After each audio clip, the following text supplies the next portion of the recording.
Breaking news. ఆస్తి తగాదాల కోసం సొంత అన్నను ఇద్దరు చెల్లెలు చంపిన ఘటన జగిత్యాల జిల్లా పోచమ్మవాడలో జరిగింది. శ్రీనివాస్ అనే వ్యక్తి తల్లిదండ్రులకు దూరంగా ఉంటున్నాడు. ఆ ఇంట్లోనే చెల్లెలు శారద, వరలక్ష్మి ఉంటున్నారు. ఇల్లు స్థలం కోసం అన్నా చెల్లెల మధ్య వివాదం నెలకొంది. ఈ నేపథ్యంలో శ్రీనివాస్ పై శారద, వరలక్ష్మి కర్రలతో దాడి చేశారు. తీవ్ర గాయాలైన శ్రీనివాస్ ను అతని కుటుంబీకులు ఆసుపత్రికి తరలించారు. ఆసుపత్రిలో చికిత్స పొందుతూ మృతి చెందారు. పట్టణ పోలీస్ స్టేషన్లో కంప్లైంట్ చేయగా హత్య చేసిన ఇద్దరు స్టేషన్లో లొంగిపోయినట్టు తెలుస్తోంది. ఊహించిన ఘటనతో స్థానికంగా విషాద ఛాయలు అలుముకున్నాయి.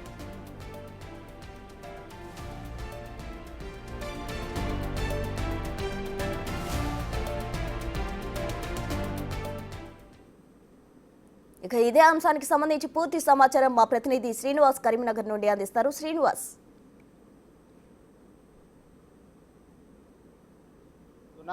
100 గజాల ఇంటి స్థలం కోసం సొంత అన్నపై దాడి చేసిన ఘటన జగిత్యాల జిల్లా లోపల చోటు చేసుకుందని చెప్పుకోవచ్చు. జగిత్యాల జిల్లా పోషమ్మ వాడ లోపల స్థానికంగా నివాసం ఉండేటువంటి ఆర్టీఏ ఏజెంట్ అయినటువంటి శ్రీనివాస్కు తర్వాత తన కుటుంబ సభ్యులు ఇద్దరు చెల్లెళ్ళు శారద, వరలక్ష్మి ఇద్దరితో కూడా కొద్ది రోజుల నుంచి కూడా ఇంటి స్థలం యొక్క వివాదం కొనసాగుతున్నది.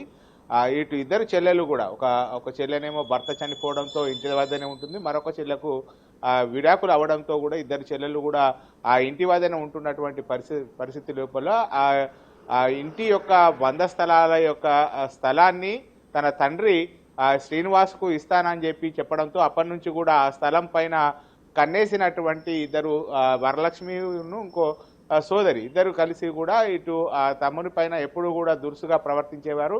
ఈ నేపథ్యం లోపల ఈ ఆర్టీఏ శ్రీనివాసు కొంత రోజుల నుంచి కూడా ఇంటి నుంచి వెళ్ళిపోయి వేరే ప్రదేశం లోపల ఇటు కిరాయికి ఉంటున్నటువంటి నేపథ్యం లోపల అప్పుడప్పుడు వెళ్ళి ఇంటికి వద్దకు వెళ్ళి తన తల్లిదండ్రులను చూసుకుంటూ వారి బాగోగులు కూడా చూసుకునేటువంటి వారు. నిన్న ఉదయం టిఫిన్ చేసినటువంటి సమయం లోపల ఇంటి దాకా వెళ్ళేస్తానని చెప్పి శ్రీనివాసు వెళ్ళినటువంటి సమయం లోపలనే ఇద్దరు చెల్లెళ్ళు కూడా ఆ స్థల వివాదం పైన ఇప్పటికే కోర్టులో ఉన్నటువంటి నేపథ్యం లోపల కోర్టు వివాదం నడుస్తున్నది.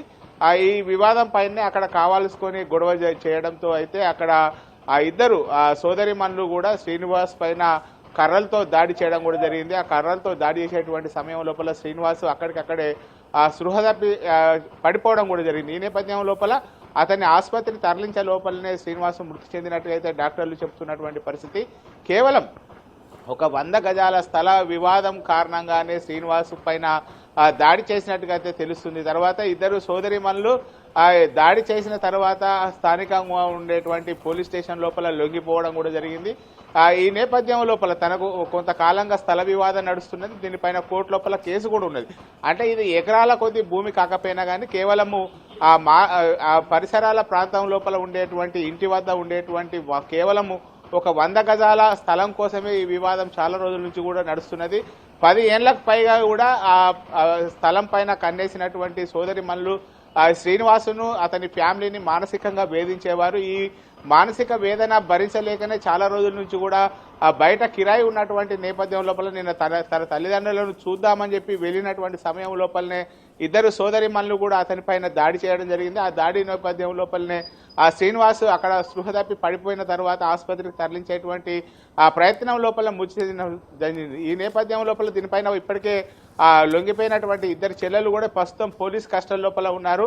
దీనిపైన పోలీసులు విచారణ చేస్తున్నటువంటి పరిస్థితి కనబడుతుంది. ఈ రోజు వారిద్దరిని అరెస్టు చూపేటువంటి అవకాశం ఉన్నట్టుగా తెలుస్తుంది ప్రస్తుతం మనకు.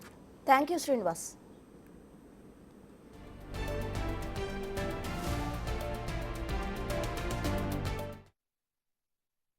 కావాలని కొట్టిండ్రు. ఆస్తిత్వం పెద్ద మనుషులలో మాట్లాడుకుంటాను ఎన్నిసార్లు చెప్పిన కానీ మేము పెద్ద మనుషులకు రాము, మాకు ఎవరు లేరు చెప్పేటోళ్ళు, మాకు అద్దు, మేము రాము, మాది కావాలి, మాకు ఆస్తి అంటే తీసుకోమని అట్లని కానీ నలుగురు పెద్ద మనుషులతో మాట్లాడుకోమని చెప్పిన మాట్లాడుకుంటే ఒక్కనాడు నచ్చలేదు. మన్ను పోసుడు ముసలోళ్ళని నేను ఎప్పుడన్నా చూస్తాను పోతే మన్నెత్తి పోసుడు ఇట్లా మా మీద మన్ను పోసుడు భూమి కొట్టుడు.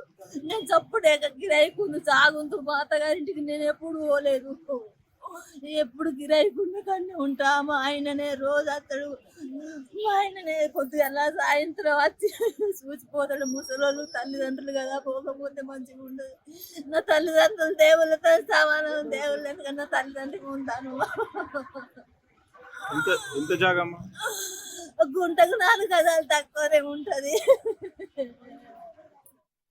అది మా ఆస్తి మాకు కావాలి అని కొట్టిండ్రు.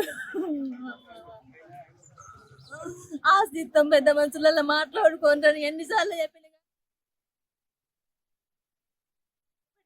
మాకు అర్థం మేము రాము మా